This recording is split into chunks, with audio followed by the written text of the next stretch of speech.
Well. You want to import your Photoshop UI into Roblox Studio, and you want to scale for all devices so that it maintains the same size and appears the same on both phone, tablet, Xbox and PC. And it is very simple.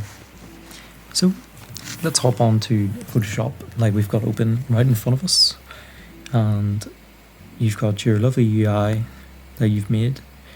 I totally didn't recreate Soaring Key's recent shop UI just for this tutorial, but we will say nothing about that. What you want to do with your UI once you've created it, you want to flatten it into the different sections, as I've got here. As you can see down here in the folder shop, we have separated each individual section into different frames. So we are going to export into images and put into Studio. So first of all, you want to take your first frame and you want to export it as PNG. As you can see, I did this before. You just want to create a folder and put it in here. Just save it. Do that for everything here. Nice and lovely. Just make sure it is all in a folder that you can easily access and have organized. So that is probably the easiest part done. The rest is fairly easy, but if you're new to it, you'll probably need to do this a few times before it becomes super easy, but you will probably not struggle. Okay, so what you want to do now is head over to a new place in Roblox Studio. You want to make sure that your place is published, because if it is not published, you will not be able to upload images to the UI.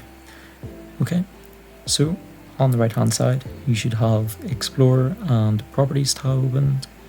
You can open these by going to the View tab at the top and selecting these two buttons right here, turning them on. So what you want to do now, you want to go to the Starter GUI section of the Explorer tab, and you want to click this plus button. Once you're in here, put into the search bar Screen GUI. This is a primary 2D container which you will put your UI components into, such as a image label. If you did not have a Screen GUI and you just put it into the Start GUI, it will not show up. So you need the Screen GUI to let Roblox know that you will be displaying UI objects on the screen. We can go over to the API reference site, and you can search up Screen GUI in the search bar and you can get all the information you need. It says here it is the main storage object for 2D GUI objects displayed on the player's screen.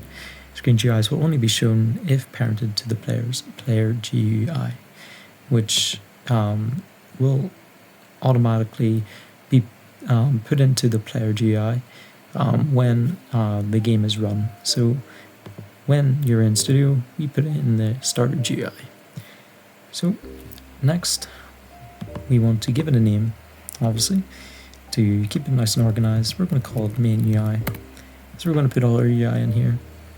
We won't create a second one because it's technically not needed. You never really will need to, unless you're really fussy about organization. But you can easily keep frames organized using frames. On the API reference site, frames are defined as a GUI object that renders as a plain rectangle with no other content. They are the simplest concrete example of a GUI object, as they provide very little additional functionality. They are used as a container most of the time, although they can be used to create backgrounds for UIs because they're very simple shapes, rectangular shapes. So what we want to do is we want this to fill the entire screen. And in order to do that, we will scroll down on the Properties tab down to the Position property. We can extend this and we can see the x value versus the x value, so the x size, so the size here, this is the x value that's being altered, and on the left hand side you can see the scale value and the offset value. So the difference between the scale value and the offset value is that the scale value takes into account the size of any screen and scales it between 0 and 1, and the offset value is the size in pixels. So if we change this to 0 and change this to 100, this is the position, so it will be positioned at position 100 on this screen, but let's say we go onto mobile, it will be positioned way further out, 100 pixels to the right. And the difference between a mobile screen and a laptop screen is that there are more pixels on a laptop screen than there is on a mobile screen, so therefore on mobile it will move further to the right, and we don't want that. The same goes with size, we can change that to scale easily. So as I said before, scale ranges from 0 to 1, 0 being the smallest possible number and 1 being the maximum. We want this to cover the screen, so we'll give it the size scaled to the screen resolution. We do that by making the scale values 1 on both the x and y and keeping the offset at 0. And because the anchor point is at 0, 0, you can see the anchor point here. When we change the position, let's make that 0. So as you can see here, when we change the size of the scale value and we change it to 0.3, the UI will move with the anchor point by changing the anchor point position to 0.3 on the x-axis, which moves the entire UI. To set this to the middle, it works very similarly, the maximum value being 1 and the minimum value being 0. So to make sure that it's in the middle, we put the x value to 0.5 on the x-axis and 0.5 on the y-axis, which puts it dead center of the UI. This means when we change the position, we can then make it center of the screen by typing this, making sure that it's center of the screen by making it half between the minimum and the maximum values. Now, to make the background invisible, because we want to be able to see through this frame, we can change the background transparency to 1. You can either type in 1 or you can use the slider, but it is much easier using just typing in the number.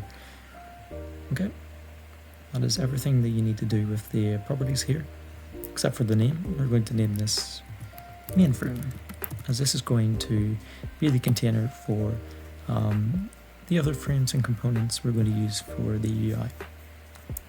Okay, next we want to create a container for our shop frame. So we create a nice little frame here. We do the same as we did last time. We make the size maximum to cover the whole screen. We'll quickly make the position in the middle, and as you can see, the anchor point is set to the middle of the screens, but we want the UI to be at the middle of the screen, so we'll change the anchor point to the middle and it will move the UI there. So we're going to name this shop, and we're going to change the background transparency to 1 to make sure we can see through it. Okay, so these are just all containers to make sure our UI is nice and organized and that our scale values are correspondent to these frame sizes. Alright, it is very important that this shop UI or shop container, shop frame, it has an anchor point of 0.5, 0.5, as we will be adding a aspect ratio constraint, which I will explain later, to make sure that the size of the shop UI is the same on all devices. Okay, so next we want to search up image label. So this is a GUI object that is used for displaying images that you upload to Roblox.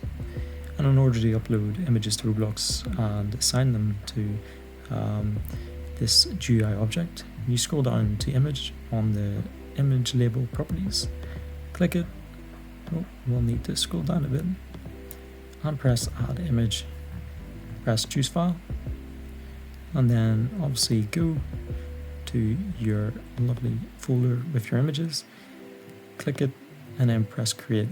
But I've already got my images imported, so I'll just scroll down and select the one I want. I'm going to select backframe, and there we go. And it shows up nice and lovely.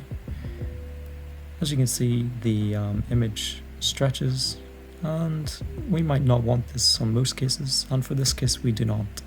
So we go down to the scale type and change it from stretch to fit to make sure that the image size or the ratio of it is the same no matter the size, and it looks nice and lovely and how we intend it to look. So there we go. We want to make sure that the size is scaled, so we're just going to quickly use this default value, and now when you resize it, it will change the scale size instead of the off size. So let's get that nice and sized up. There we go. Put it in the middle. But a better way to do this is to change the anchor point to 0.5, 0.5, and to make sure that it's dead center, we can change the value to the center of the screen here. Next, we want to make sure that the background of the image is set to 1 to make sure that we can see through it, and there is no ugly white background that we don't want to be there. We're going to change this to content frame. Change the name to content frame, because this is what's going to hold all the content within the UI. And instead of pressing the plus and doing all that properties changing, we're just going to copy this and paste it inside the content frame. And then we're going to scroll down the image, change the inner frame to the new image, and we're going to size it how we like. Make sure that it is nice and big, like it was intended in the Photoshop, like here. Just gotta make sure it's nice and perfect. We can obviously center this by changing this value to 5 and keeping it nice and center. Lovely. We're going to change this name to inner frame, and in there you can put in whatever you want. Here is the definition for GI object positions. You can go to the API reference site to get any information on any object that is in Roblox Studio, and it will give you examples, and it will help you learn a lot if you go through it. You will usually use this alongside Studio when you are developing. So moving on, we're going to need to copy and paste this one again, but because it's going to be under the same parent, we are going to just duplicate it and change the name to header. Next, we are going to scroll down the image, and we're going to select the header image and resize that. Let's get it nice and sized up here, making sure that it looks nice.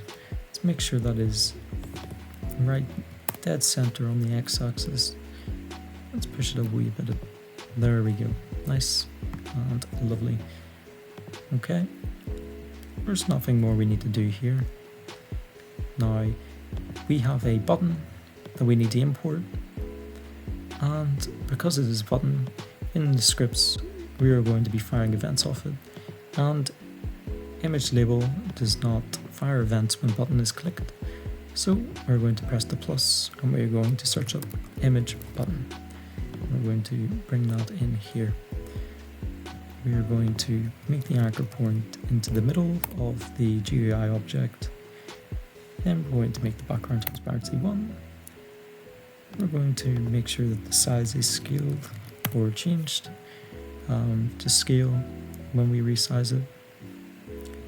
Next, we are going to make sure the scale type is fit. And then we're going to import the close button. You can resize it how you like. I think the intended size was 80 by 80 here. There we go. And we'll place it on the top right, just here. Perfect. There we go. We will change the name of this to close, because it is the close button. And there you go. You've got your UI in here, but as you can see, when you press this button here to change look on devices, it scales for devices with similar resolutions to laptops, but when we go onto tablet, it messes up. This is because this is now stretching upwards as the resolution has a similar Y value to the X value. And in order to prevent that, we add something called a UI aspect ratio constraint. And when you add a UI aspect ratio constraint, it may go pretty funny as you don't know the UI aspect ratio for your screen. So what we want to do is you can go onto the marketplace and find a plugin called Auto Scale Lite, or you can go into Toolbox and search up plugins for Auto Scale Lite. And what you do is you want to press the shop, then go to plugins, add constraint, and it automatically sets the value to the value corresponding to the resolution that it was designed on. And now when we check the size, it will now have resized this to the size that it was intended to be. We can also change the device. It will be the same for all devices: VGA, Xbox, iPhone, whatever you like. As you can see on the iPad, it is a bit smaller. There is a GUI object called UI scale, which you can change the value of the scale, which this scales the size of the frame, and you can change it through a script to a bigger value for whatever device that you need to do that on. There is a definition on the API reference. A UI scale object simply contains a number that is used to multiply the absolute size of the parent UI element. This number is stored in UI scale.scale. So it alters the size of the UI, the size value, multiplies it by the scale value. We're going to keep it at 1 for this screen. So there you go. You have imported your UI and made sure that the correct GUI objects were used, and it is ready to be scripted, and it can be seen correctly on all these different devices that are possible to be used.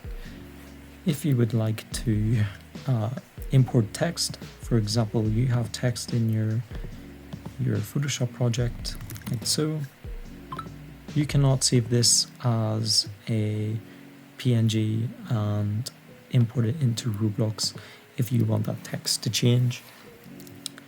What we will use is something called a text label, or a text button, or a text box. For example, we will use a text label. We'll change the anchor point, of course, to 0.5, 0.5. Change the background transparency. Change the scale. Change it to scale. We'll obviously change that Y value back down again. And if you scroll down to the text category, you can change the text to whatever font you like. The one we have here is Verdoka 1, so we will scroll down to that here. Change the color to white. And well, you can change the text size, but this won't scale for all devices, as you can see.